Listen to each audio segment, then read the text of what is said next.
Saya sempat baca sekilas Mike Tyson itu selama karir tinjunya itu mengumpulkan 7 triliun.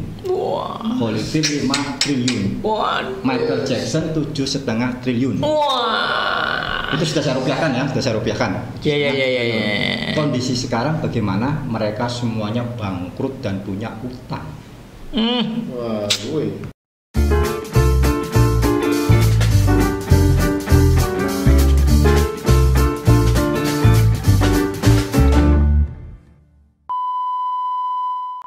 Cakdel, sing penting wani. Wes. Durung. Ini biru tua, biru muda ya. Link and match. Link and match ya. Pak Ganda. Siap, Pak Jumala. Saya itu masih risau dengan kondisi anak-anak sekarang itu yang seharusnya sudah mulai ngerti apa yang harus dilakukan ketika lulus kuliah atau lulus SMK, begitu Pak Ganda ya. Umumnya mereka itu masih belum tahu harus berbuat apa, kecuali hanya mencari kerja. Itu satu. Bahkan ketika mencari kerja pun tidak semua langsung mendapatkan posisi yang bagus tuh Pak Ganda. Bersaing dulu toh. Bersaing dulu. Ya, dan di awal di fresh graduate itu umumnya ya rata-rata orang mesti penghasilan kecil lah. Nah, di lain pihak sekarang lagi ngetren Pak Ganda. Apa itu, Pak? Bagaimana caranya kaya? Gitu loh Pak Ganda. Ini bukan pegawai yang baru masuk, bukan mahasiswa, bukan lulusan SMK, pokoknya yang sudah lepas dari orang tua. Itu trennya sekarang itu kepengin segera menjadi kaya. Nah, padahal tidak seperti itu seharusnya. Ada tahapannya yang memang harus diketahui anak-anak ya. Nah, ini yang akan kita bahas. Tahapannya atau mindset apa yang harus dimiliki ya. Penghasilan kecil tapi tetap bisa kaya raya. Sekali lagi Pak Edi Susanto lagi ya Ini ada banyak kok. Judul dari diskusi kita adalah melek finansial ya. Sejak dini. Melek finansial sejak dini. Ya. Padahal kata-kata sejak dini sebetulnya SMP ya iso ya. Kudune ya. Nah, nanti kita tanya aja ke beliau ya. Iya, penulis buku Becoming a Young Rich oleh Edi Susanto, kita panggil sekarang. Adalah Pak Edi Susanto. Selalu ini ya. Sahabatku yang powerful. Saya tunnya sudah berkurang. Kita selalu mengikuti karena kita kan pendengar setia ya, penonton setia. Pak Edi silakan. Matur nuwun Pak Jumala, Pak Ganda. Assalamualaikum warahmatullahi wabarakatuh. Assalamualaikum. Ya, Cah Gendel yang powerful dimanapun Anda berada, apa kabar bagi Anda hari ini? Kalau sebelum-sebelumnya kita sudah sharing bagaimana bisa menjadikan anak kita pelajar yang unggul, artinya punya prestasi yang bagus di sekolah atau di kampus. Nah, sekarang setelah lulus sekolah ataupun setelah lulus dari kampus, ya prestasinya jangan sampai berhenti di akademik saja. Jangan berhenti di akademik. Ya, tetapi di karir. Gitu ya. Karena karir ini nanti bekal untuk menikah dan lain-lain. Jadi seorang pria yang belum mapan ketika dia mengajak seorang wanita untuk menikah ditolak. Kenapa? Ya tadi belum mapan. Tapi setelah prianya itu mapan, ternyata wanitanya itu masih jomblo, deketin si pria, gantian wanitanya ditolak. Kenapa? Dia bilang, maaf setelah mapan selera saya berubah. Oke, good. Jadi yang penting itu mapan baru tampan. Mapan baru tampan. Ojo tampar, bukan tampan. Nah, ini bagaimana nanti orang tua juga berperan ya. Orang tua juga berperan bagaimana anak-anaknya itu bisa melek finansial sejak dini. Sejak dini ya. Tadi bisa sudah disampaikan Pak Jumala, bisa mulai dari SMP bahkan SD. Ya. Jadi tadi ada buku Becoming a Rich Man itu kalau Becoming a Young Rich Man. Ya. Kalau anaknya sudah SMA ataupun sudah kuliah bisa langsung dibaca, kalau belum ya enggak apa-apa, bapaknya atau ibunya itu nanti yang membaca, yang mengajarkannya kepada. Ya misalnya ke SMP anaknya. Kan sebetulnya bisa, tapi sing baca nih orang tuanya. Betul, karena mungkin ada istilah-istilah tertentu bahasa finansial harus dicari di kamus. Artinya ini bagus bukan hanya untuk mahasiswa dan anak-anak muda, tapi orang tua juga untuk memberikan pembekalan kepada putra-putrinya yang masih sangat dini ya. Iya, oke. Good. Jadi nanti Pak Ganda, Pak Jumala, kita akan bahas bagaimana nanti anak-anak kita kelak itu akan mapan. Bukan tampan. Kalau tampan itu nanti Mbak siapa itu yang di salon itu kemarin ya. Nah, itu baru Mbak siapa itu kemarin ya jadi narasumber Mbak Mila. Nah, kalau bagaimana agar tampan itu Mbak Mila bisa cerita. Ya, oke. Bagaimana nanti Mila itu pembicara kita juga. Yes, bagaimana nanti bisa mapan sejak muda. Ya, sehingga nanti tidak perlu mengalami penolakan ketika mengajak wanita untuk menikah. Tapi kalau yang mapan wanita sulit lagi buat menikah, pada minder. Oke, jadi melek finansial itu ya pondasinya itu nanti akan simpel sekali ya.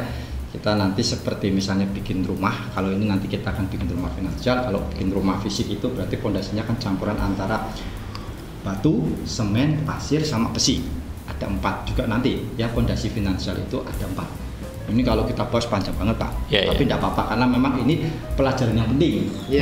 Ya Pak Ganda, Pak Jumala dan saya itu belajar matematika itu dari apa? Dari SD sampai kuliah pun kadang masih dikasih. Masih ada di awal-awal. Oke, good. Berarti kalau SD 6 tahun, SMP, SMA kita gabung 6 tahun, 12 tahun lebih kita belajar matematika pun nggak ahli matematika. Ya, dan matematika itu belum tentu ya secara teknis itu kita pakai, biasanya yang dipakai adalah prinsipnya saja. Misalnya berpikir secara sistematis, secara logis, menarik kesimpulan dan sebagainya. Nah, sementara kita belajar keuangan itu 0 tahun. Ya toh, lah kok pengen pintar ngelola uang. Lah bahkan sejak kecil rasanya kalau duit sih le. Nah, sudah cah cilik mesti diomongnya duit lah, itu malah salah mindset loh orang tuanya. Good. Kalau kita lagi makan malam bareng keluarga ngomongin duit itu katanya saru. Ya, cah cilik ngomong duit lah. Malah keliru tuh ya. Padahal judul beliau sejak dini.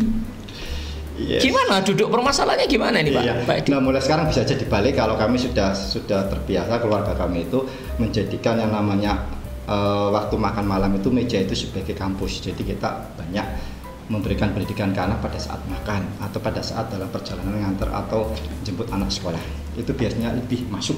Oke.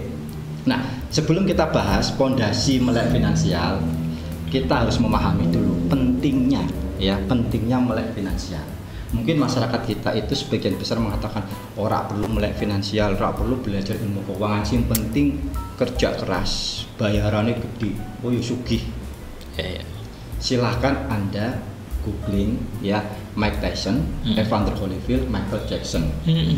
Bayarannya gede. Good. Jadi kurang lebih tadi saya sempat baca sekilas Mike Tyson itu selama karir tinjunya itu mengumpulkan 7 triliun.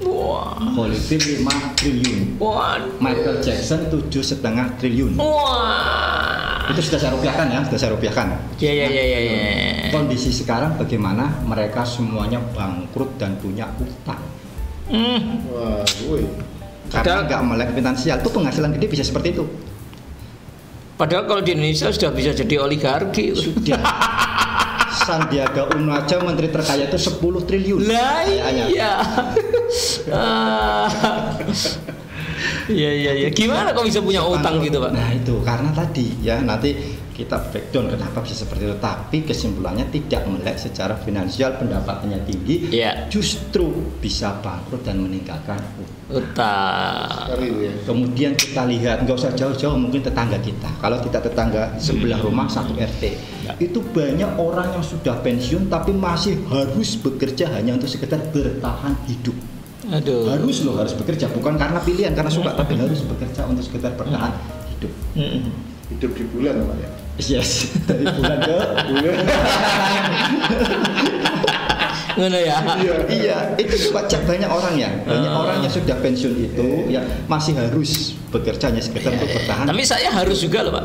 mengharuskan diri apa harus? Mengharuskan diri. Kalau mengharuskan diri, ya daripada ono kerjaan. Ya orang ngono. Orang ngono. Harus bisa memberi manfaat kepada dunia. Ini waktunya saya kontribusi gitu. Itu mengharuskan diri. Jadi kalau mengharuskan diri namanya komitmen. Tapi kalau harus atau diharuskan dari pihak luar namanya paksaan.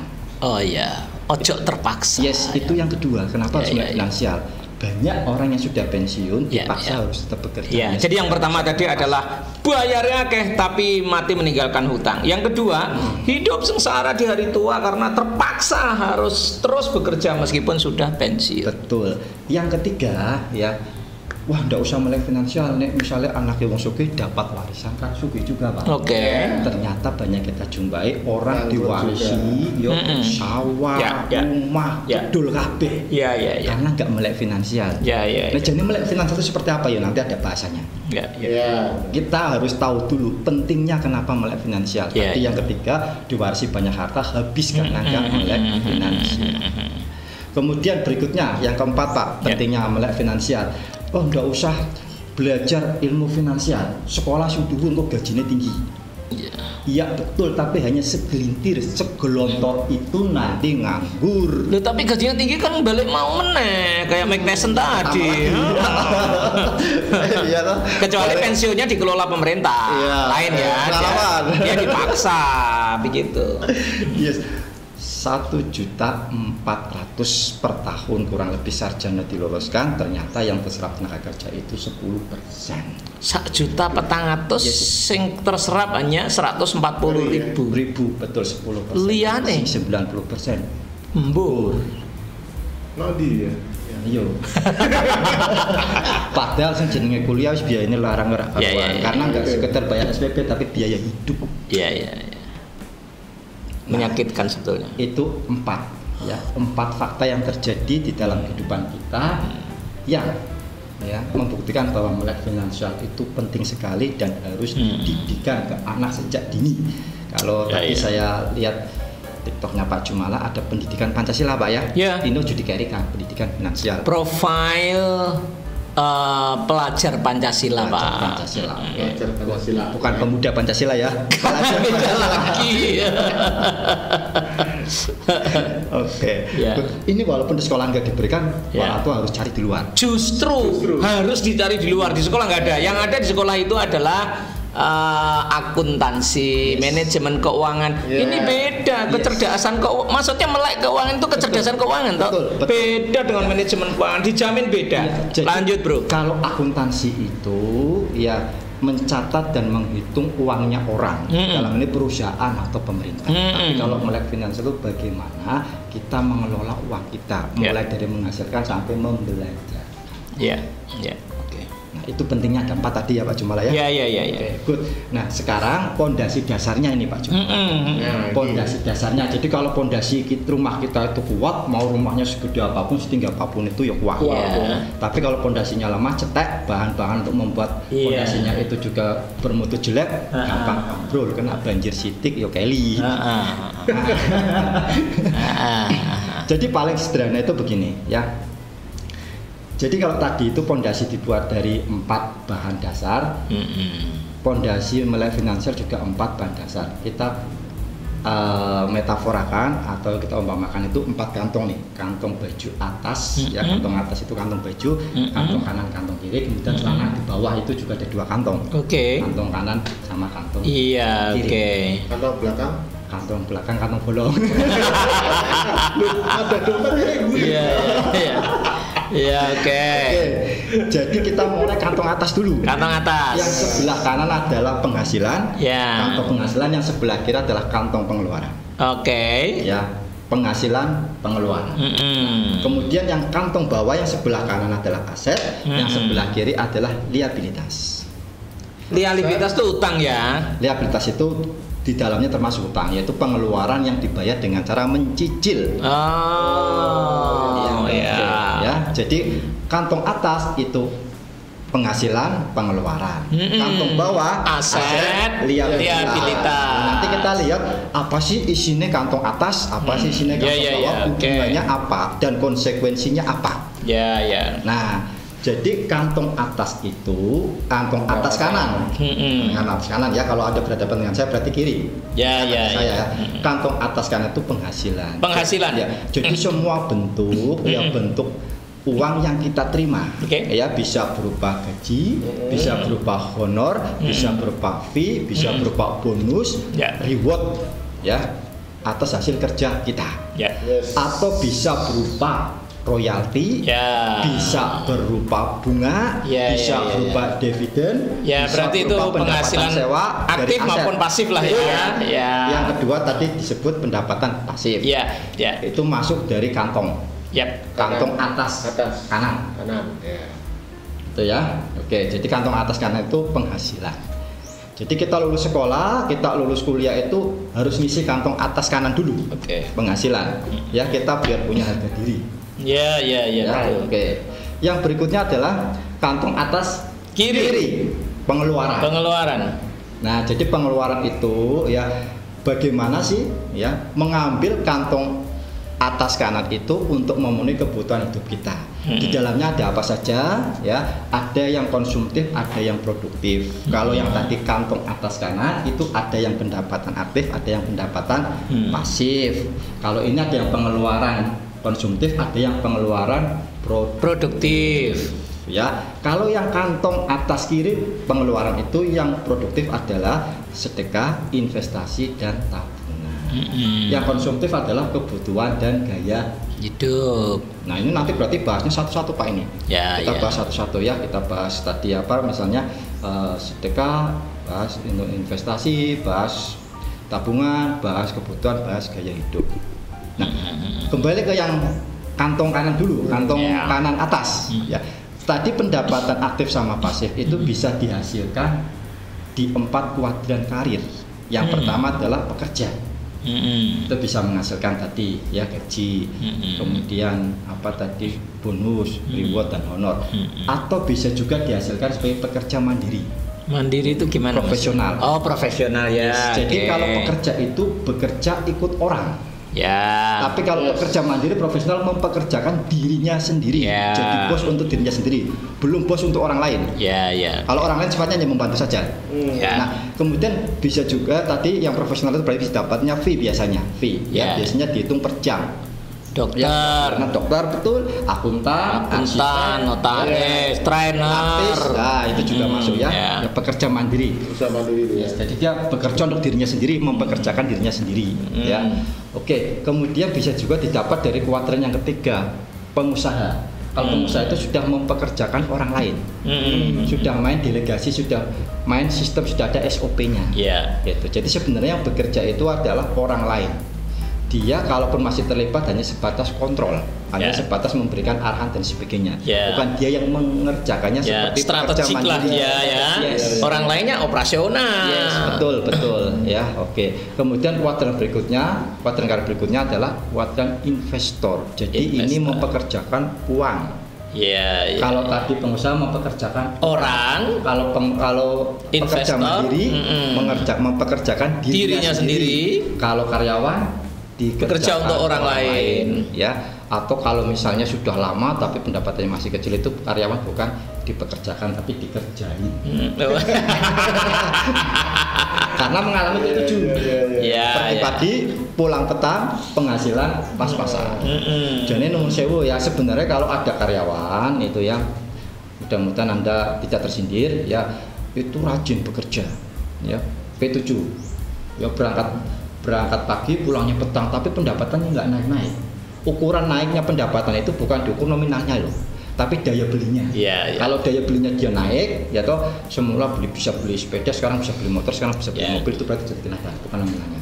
Itu orang rajin seperti sebenarnya malas untuk berpikir, malas untuk membuat sebuah lompatan karir yang bisa meskipun kelihatannya orangnya rajin. Betul, itu sibuk tapi produktivitasnya kecil.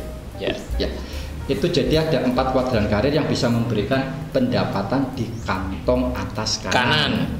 Nah, kemudian yang berikutnya adalah kantong atas kiri. Belanja betul. Kemudian kantong yang ketiga berarti bawah kanan. Bawah kanan ya. Itu namanya aset. Yes. Jadi aset itu ada yang cair, ada yang tidak cair, ada yang liquid, ada yang solid. Iya. Ya kalau zaman kimia dulu belajar kan liquid sama solid. Iya. Sekarang kan orang ada. Sekipas mungkin orang ngerti. Ya, jadi yang liquid itu ya berarti yang mudah dipakai buat belanja. Seperti apa? Misalnya uang tunai. Ya, tabungan, deposito itu gampang langsung bisa dibelanjakan. Yang solid, yang tidak liquid, yang susah untuk dibelanjakan. Misalnya kita punya properti, betul punya kendaraan, tanah, sawah harus didol sih. Didol orang langsung laku. Kalau Mas tadi cair ya bisa ya. Iya harus didol dulu kan Pak. Iya kalau dekat Ya setengah lah, setengah. Oke. Yang penting yang cair itu yang cash. Cash keras. Cash keras cair. Nah, itu juga ada aset yang sering kita lupakan ya. Ada aset yang berwujud dan tidak berwujud. Tangible sama intangible. Tangible udah jelas ono wujudnya kok, ono omah, ono sawah, ono ternak dan sebagainya. Intangible itu yang jarang kita pahami itu sebuah aset. Misalnya kita punya apa? Punya hak cipta. Kita bisa dapat royalti, bisa punya paten, bisa punya merek, bisa memberikan sebuah lisensi. Itu juga aset. Bahkan ya merek Coca-Cola itu asetnya pernah ditawar lebih mahal daripada pabrik dan semua aset realnya Coca-Cola. Iya. Karena sangat terkenalnya. Jadi nuwun sewu kalau misalnya ini ada botol diisi air kencing kuda dilabeli Coca-Cola, harganya tetap mahal. Ya, label itu sudah sangat mahal sekali. Nah itu aset. Ya, oke. Udah kayak jaminan gitu kan. Oke, itu mutu ya. Jaminan mutu. Itu yang namanya kantong kanan bawah. Nah, kemudian yang terakhir nih, kantong kiri bawah. Liabilitas. Ya, jadi liabilitas itu segala pengeluaran yang dibayar dengan cara mencicil. KPR bisa, kredit pemilikan rumah, KPM kredit pemilikan mobil juga bisa, atau Anda kredit kendaraan yang motor juga bisa. Kemudian kalau di itu tuh banyak sekarang tuh perusahaan yang furniture juga dikredit kan, HP, elektronik itu juga bisa, termasuk penggunaan kartu kredit atau kredit tanpa agunan KTA itu masuk liabilitas. Sahur sepuh ya Pak ya? Iya, sahur sepuh. Pak kalau utang itu ya orang apa? Ya orang sepuh.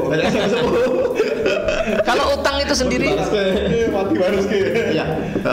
Kalau utang itu sendiri masuk mana? Utang biasa? Ya, utang itu masuk ke liabilitas Pak. Cuma nanti akan berbeda dampaknya antara utang untuk hal yang produktif dan utang untuk hal yang konsumtif. Wah, ya. Ini. Jadi definisi orang pelit, orang medit itu apa? Dia tidak mau mengeluarkan uang untuk hal-hal yang produktif, misalnya apa? Pendidikan, bisnis dan investasi. Itu kalau nggak sampai keluar uang itu namanya medit. Kenapa? Karena berpotensi uangnya tadi itu akan balik berkali-kali lipat. Dan bukan hanya kepada dirinya sendiri, tapi manfaat kepada orang lain. Betul, termasuk nanti utang untuk hal yang produktif itu juga bisa jadi pengungkit. Tapi nanti dibahas belakangan. Yang penting kita pahami dulu 4 kantong. Ya, jadi kantong pendapatan, kantong pengeluaran, kantong aset, kantong liabilitas. Nah, sekarang hubungan keempat kantong tadi dan konsekuensinya apa? Nah, kalau kita cuma, ya ini hubungannya itu dilihat dari aliran uang kita itu kemana saja sih di antara 4 kantong ini. Jadi uang kita itu mengalir di 4 kantong ini. Nah, kalau aliran ya uang kita itu cuma dari kantong pemasukan dan kantong pengeluaran, kantong pemasukan, kantong pengeluaran, yang ini kosong, aset dan liabilitas kita orang miskin. Mana? Ini tok, ini kosong, berarti kita orang miskin. Oke. Itu akan membuat hidup kita miskin. Kenapa? Ini bakbo. Masuk 3 juta, keluar 3 juta, masuk 4 juta, keluar 4 juta. Ini ya pelajaran pentingnya ya. Tidak hanya sekedar 4, tetapi kalau uangnya itu cash flow-nya hanya di sini, nggak pernah ngalir ke sini, kita miskin. Ya. Jadi nanti definisi miskin itu macam-macam. Ada yang mendefinisikan misalnya penghasilannya satu hari kurang dari 100.000, tapi kita tidak melihat nominalnya. Kita pokoknya orang yang babbo itu miskin. Karena nggak ada sisa. Kita melihat nominalnya. Jadi misalnya 3 juta, masuk 3 juta, keluar 3 juta, sama masuk 20 juta, keluar 20 juta, sama miskinnya. Yang 20 juta lebih ketok sugi. Lebih ketok itu. Tapi jadi putu-putu. Makanya tampak kaya itu operasionalnya di sini. Tampak kaya. Oke. Nah, kemudian ini hubungannya ya. Jadi kalau aliran keuangan kita cuma pemasukan, pengeluaran, babuk, kita miskin. Berapapun pemasukan dan pengeluarannya. Yang kedua, kalau aliran keuangan kita itu dari pemasukan kemudian ke pengeluaran ternyata ada sisa. Nah ini ada sisa itu kita berikan liabilitas, berarti kantong kiri bawah. kita belikan liabilitas itu misalnya apa Pak? Kita mencicil mobil yang lebih mahal. Oke. Kita mau ngambil kredit rumah yang lebih gede. Ya. Nah, kita menambah limit kartu kredit. Ya. Nah, itu berarti kelebihan tadi dipakai untuk ya membeli liabilitas, maka kita masuk kelas menengah. Ya. Jadi gaya hidup kita itu kaya, tetapi sebenarnya kita miskin. Ya, ya. Karena apa? Karena kalau kelebihan pengeluaran tadi dibelikan liabilitas itu nanti akan menghabiskan uang kita. Ya. Jadi dari liabilitas nanti balik ke pengeluaran lagi. Ya. Nah, jadi kalau siklusnya pemasukan, kantong pemasukan, kantong pengeluaran, dan kantong liabilitas kelas menengah. Ya, ya. Kalau miskin nggak bisa jadi kelas menengah, kenapa? Karena nggak ada Habis sisa pendapatannya, habis terus. Nah, kalau ada sisa itu pun jangan seneng dulu, sisanya kamu belikan mana? Belikan liabilitas. Kalau yang menengah. ini yang liabilitas yang misalnya kredit rumah itu kan dia malah nabung loh Pak. Setengah-setengah Pak. Setengah-setengah karena rumah itu sendiri punya biaya. Nanti kita bahas porsi cicilannya berapa dulu dibandingkan dengan penghasilan. Itu ada teman cerita, mau gajinya 10 juta, cicilan mobilnya 5 juta, matilah kau. Mati. Ya kalau mobil mungkin karena nilainya turun ya. Tapi kalau yang rumah juga mati Pak. Rumah juga mati. Iya. Masih naik dong. Itu naik ketika rumah itu dijual. Ya. Sementara selama ini operasionalnya itu kan liabilitas. Itu nanti ada pembahasan di konsumtif lagi. Makanya setengah-setengah. Tapi nek sing nganan mesti produktif. Iya. Gak sabar harus dibahas. Gak sabar. Aku maksudnya yang ngono. Iya. Tindakan Iya. Gini terus. Iya. Ini panjang kan. Iya. Jawaban generalnya dulu Pak ya, nanti dilihat porsinya berapa liabilitasnya. Jawaban generalnya itu dulu. Siap. Dilihat dulu nanti liabilitasnya berapa. Detail di video-video berikutnya. Oke. Iya, karena ini mau cari hubungannya dulu, bukan aliran uang kita kantong mana dulu itu konsekuensinya. Kita masuk ke yang miskin. Kita ini bahas ya, 4 kantong dan maknanya ini masih global ya. Pengen jero melok videonya terus. Masih satu lagi nih bro yang kanan. Sing kanan bro. Meskipun masih global nggak apa-apa, tapi tetap kudu digenahke. Nah, sekarang aliran yang ketiga ya. Kalau ya uang kita mengalir dari kantong penghasilan ke kantong pengeluaran, kemudian ada sisanya dibelikan ke yang kanan bawah. Kanan tuh aset. Maka nanti aset ini akan memberikan penghasilan masuk kepada pemasukan. Nah, sehingga nanti pemasukannya tambah besar lagi, sama pengeluaran diatur lagi, yang dibelikan aset juga lebih banyak lagi, sehingga muter kayak bola salju, makin gliding, makin gede. Pak Edi, ini yang dimaksud dengan aliran uang orang kaya. Aliran uang kaya. Tadi kita kan masih ngobrol tentang mobil, apa rumah, apa tanah, apa emas. Aset itu sendiri kan ada yang produktif, ada yang aset berbiaya. Ini gimana ini? Betul, Pak Jumala. Ya. Jadi antara sudut pandang antara akuntansi konvensional dengan melek finansial itu tentang aset itu berbeda. Jadi kalau dalam akuntansi apapun jenis harta itu disebut aset. Ngerti ku pelajaran akuntansi biar ngono. Betul. Semuanya disebut aset. Makanya kan kudu diklarifikasi tuh Pak Ganda. Oke, terus. Tapi kalau di dalam melek finansial itu yang disebut aset itu berarti tidak sekedar benda-benda itu mengalami kenaikan nilai. Tadi Pak Ganda sudah contohkan kalau mobil di kesehatan finansial itu tidak masuk aset karena mengalami penurunan nilai. Jadi mobil baru keluar dari dealer 1 detik aja itu sudah mengalami pengurangan harga. Karena statusnya sudah bekas. Tapi bekas apa yang nilainya makin tinggi? Itu tidak masuk aset ya. Tidak masuk kalau dari kacamata kecerdasan finansial. Iya. Kecerdasan finansial. Masuk. Walaupun mengalami depresiasi nilai, penurunan nilai. Tapi ada mantan yang nilainya naik terus Pak. Kira-kira bekas apa gitu? Wah, aku ora paham itu. Biasanya kalau orang lihat motor kok sekarang tambah cantik gitu ya. Nilainya naik. Nah, kembali ke laptop ya. Oke. Jadi satu ya di dalam kecerdasan finansial itu yang namanya aset itu nilainya harus mengalami kenaikan atau apresiasi. Misalnya tanah ya. Good. Yang kedua disebut aset itu ketika bisa memberikan pendapatan. Misalnya apa jenenge iki? Hak cipta itu hak cipta itu. Jadi misalnya punya rumah. Dalam akuntansi konvensional rumah itu aset. Yang dalam kecerdasan finansial dicek dulu rumah itu Anda sewakan apa tinggali. Saya tinggali itu liabilitas. Kenapa? Karena operasional. bayari pajaknya, perawatan Iya, dan sebagainya. betul. Kalau disewakan beda ya. Iya, walaupun mengalami kenaikan nilai. Kenaikan nilai terjadi Iya. ketika dijual. Anda dapat selisih harga tapi tinggal rumah. Iya. Kan begitu ya. Iya. Nah, kemudian ketika rumah itu ternyata disewakan, itu baru masuk aset Iya. karena mengalami kenaikan nilai dan Iya, mendapatkan pendapatan sewa. Ya. Mobil pun juga gitu ya. Iya, mobil dipakai buat apa? Disewakan. Good.